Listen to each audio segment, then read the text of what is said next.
Ya, mwatipeza tu. Ife takupezana. Anandifotokozera sisters wa za mwene zinachitika last week atika munakwiya zo mwana kuseverani mu phone. Ndimaonera ndika nanga imene nkhani. Ndekubwera kuti basi tipepese. Ineyo mukuichepesa mukamati mukuderera. Ayi koma mmene anandifotokozera mu nkhaniyo fuka si zosevana mu phone fuka nambala ndi yanu inali yomweyo koma ingi munakwiya ndi mawu kaya amene anakuseverani Anakuwuzani kuti anaseva kuti chani? Kunena ndi ananena. Anati chani? Ananena kundiuza ndi anandiuza. Zojisa manyazi ngati kuchita kanika kuchula pano.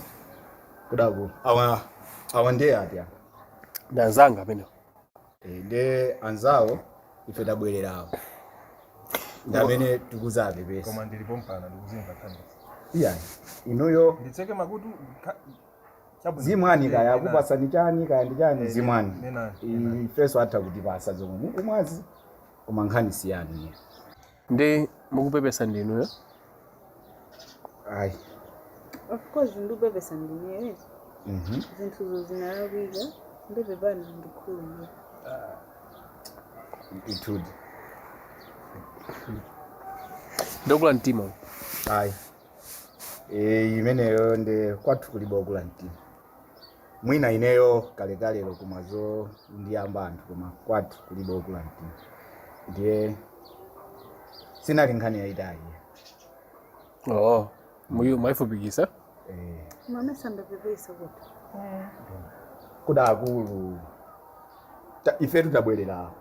koma mukandigwiraso mukhamwa bwererano ineyo. Ayi kumani sanga ndikudabwa nazo. Mane sindikudabwa nazo. Ino sizikukhuzana. Kani me mufuna mumpusise ndine ndilipo mpano basi ndizisekerera zimene zonse. Sindikasekerere. Kodana kusevani mu phone ndinuyo. Ana sevino nzanga. Ndiye tufuna ti amene yo. Soma nzanga waboza ndongosolera neso ndaimva nkhani kuti zosatheka. Zosatheka. Koma sumani ngati kumaya kula choncho we. Inenga ndabwa uzampepesa. Mistake maiziyo. Mistake kutenga phone kusave nditu dzina lonse. Save mistake. Zosatheka. Akulu ife tutabwera mofasa. Komano inuyo nkhani isikusa. Akulu nkhani ndimene. Mungu akululuka basi. Tikufuna akuyesa kuti aseve bwino phone. Akuyesa. Koma ine ndikuona ngati uzi olupepesako. Mwina ndapepesa kokwanira singamukheba nopa mwangu pepesabe. Ngati musakufuna kukhululuka khalani.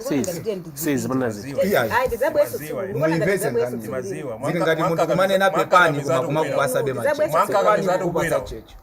Munthu akanena pepani nkhani ima. Ndapepesese. Koma mkulu. Koma simunamve. Ngati mukandigwiraso ndopirira neyo pano. Iyayi kumenya ndi kwako.